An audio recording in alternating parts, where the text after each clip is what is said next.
Hello, it's Thursday, December 24th. Merry Christmas Eve. We're back on this thing. And hopefully today we can finish this thing off, figuring out how these hoses are gonna go, and start to box this thing in. Once again, Jesus, this is just like taking so much time.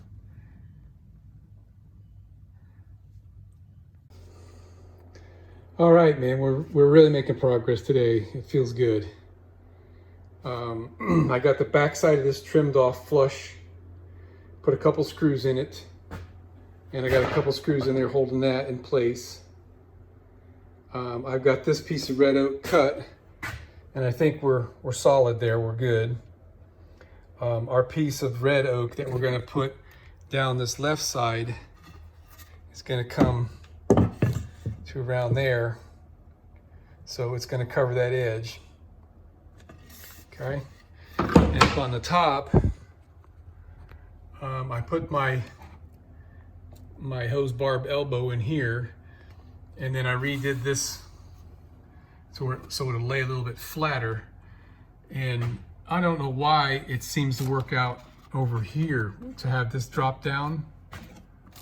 And it didn't work out over here. I don't know what's up with that, but hey, that's what we've got right now. That's gonna go something like that.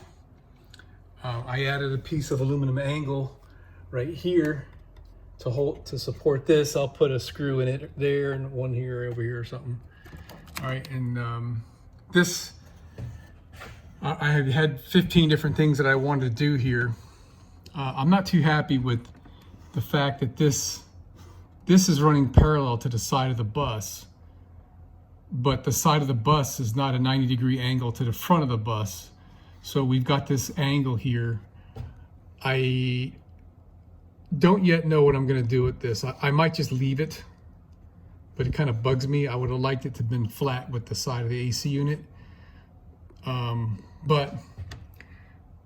what we're gonna do here is we're gonna put a piece of flat, probably 1/2-inch plywood, so it'll mate well with the piece that's going down this side.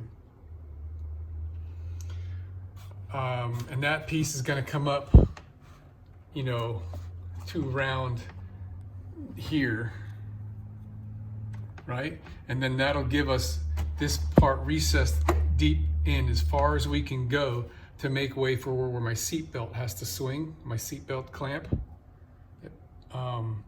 And then from here up, I'm going to space out to try to come over to this area and then up to the ceiling and box this in. And I don't know where that's going to end up over here on this side.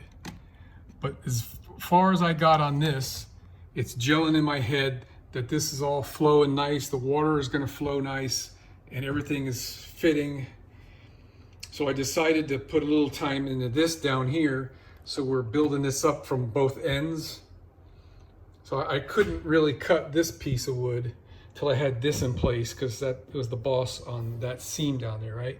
So I thought, well, this is an easy one. Let me cut this. And this took a little doing. I had a little bit of a faux pas. I had cut it straight across the top, and then I cut these reliefs in the edge where those rivets are. Then I realized that this whole piece of wood needed to go, instead of being back here, it needed to go forward, so that way my seam would be in a good place, so I can get a screw in here. So then I had to move those little notches over. Hey woman, aren't you looking sexy? Okay, so what I got going on here is like I'm really close to what I want to see here. The front side, the very front edge is going to get covered with this rubber noodle thing here. So that's not critical really. I'm actually going to have to cut the front of this back some, so this will fit down over the edge, this thick part here. But I'm leaving it there. I kind of goofed trying to make it fit so good here. I used up the length of my wood, and now we're short. but that's okay. I got this fitting here nice. I mean, it's not perfect, but it's nice. I can live with that. I would like to have this get a little more round, closer up there in the front, just so it fits a little better. But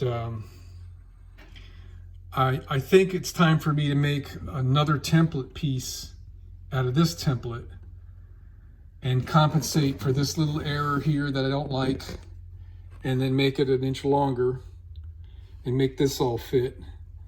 And then once I've got that left side all scoped out and this line scoped out, I actually had to trim this edge here. I didn't have to do this, but I chose to trim this edge at an angle to get this edge here to line up square, because it wasn't. I've got it kicked in now over here on this side. But if I get another piece of this 7mm or whatever it is, Luan stuff, I can trace out, I can copy this edge and trace this out and trace that out, and probably just make it this width. Then I can solidify the profile that I need here, and then I can work on the right side of this piece of wood, because I'm lacking here about almost 1 inch up in the front, which is going to be like 1.5 inches that the oak will be short, because the oak is not as wide as this. So I'm hoping the piece that I cut off of here to get where I want to be closer to this, because I don't need all this overhang. That's just a space killer, you know. I want to get right up to this and maybe a 1/16 of an inch overhang. So with this piece here, I'll be able to glue on to the end of that, and hopefully that's going to do it.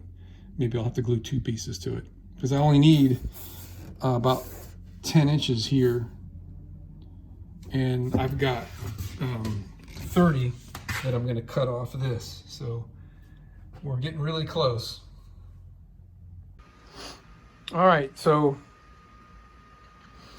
I ripped this to 5.5 inches wide so that it matches the width of the red oak board, and double checked my fit, and it's pretty good. And so I cut another piece of the 7mm Luan stuff. Guess it's 7mm, less than 1/4. And if you can see what I did here, I've traced. Here I added a little bit just by eye. I'm kind of guessing on that. And then I shifted the board down to trace the end piece. And that's got to be more than I need, because that's more than 1 inch, and I need less than 1 inch length on this. So we're going to cut this out and continue to scribe fit this in place until we're certain that we've got what we want in the total size of this piece. Then what we got to do, we got to add a piece to the side, this side here, to match the dashboard. That's a whole nother thing. I haven't got there yet, but let me get this cut out and see how it fits. Okay, so we're back at it. It's kind of like starting all over again almost, but so it doesn't fit because it's too long, and we gotta start doing the scribe fit thing again. I'm getting tired of all these trips back and forth to the garage. It's wearing me out, but we're getting really, really close here. I'm gonna go careful and slow at this to make sure I don't screw anything up.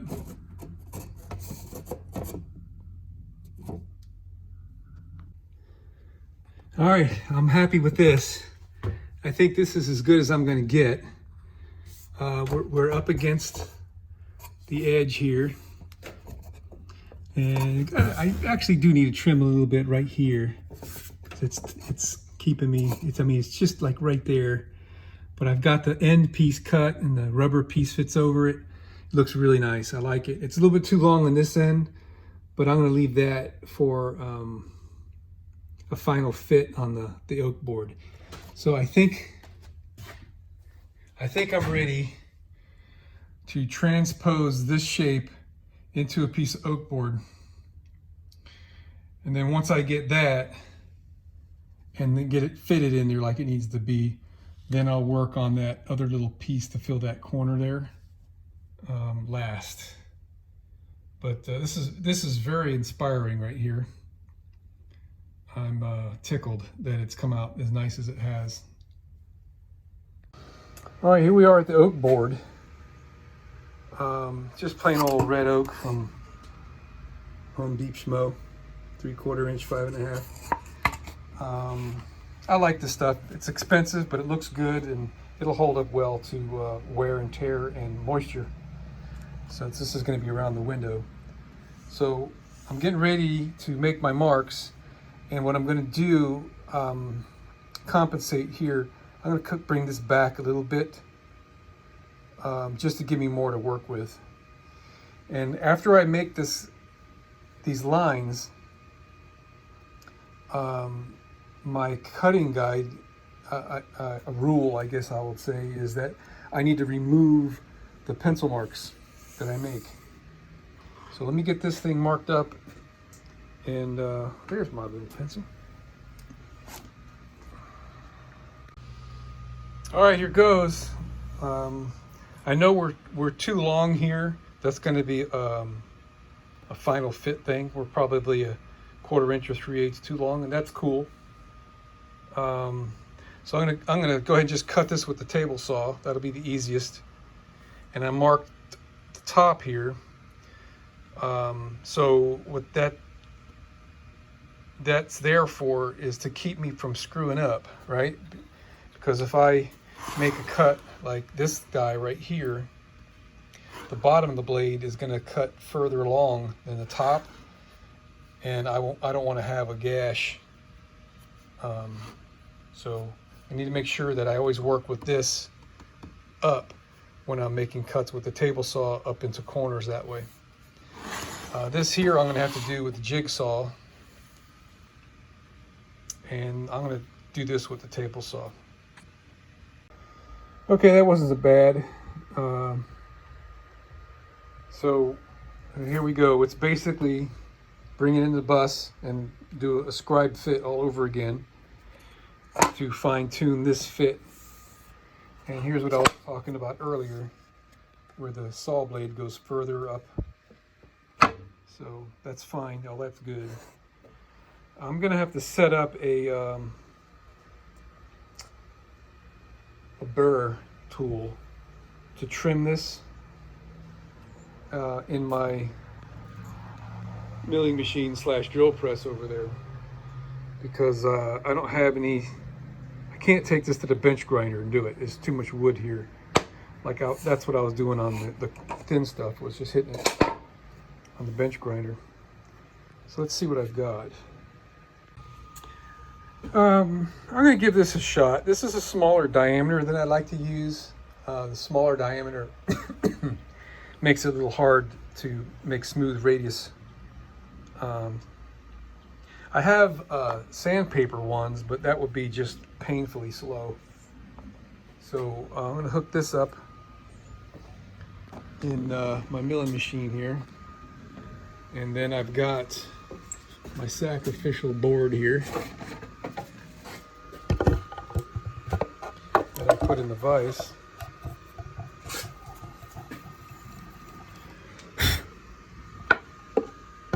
Like so. And that gives me the ability to, there, nice and flat, to, let me get my board.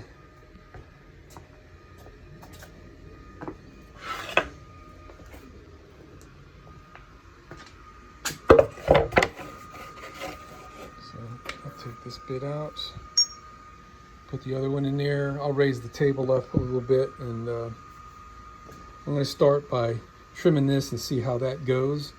If that bit's the right bit for doing that, I'll find out, and then I'll leave the setup. Okay, it works great. Takes it right off. So here we go again. Norman, it's starting to rain, buddy.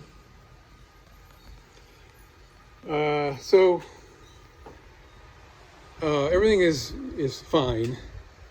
It's just we're gonna have to do a lot of fitting on this underside here, and there's gonna be a lot of trips back and forth. I think I might actually use my table saw, kind of like this, to nibble away, right? To put that bevel on this thing that I need.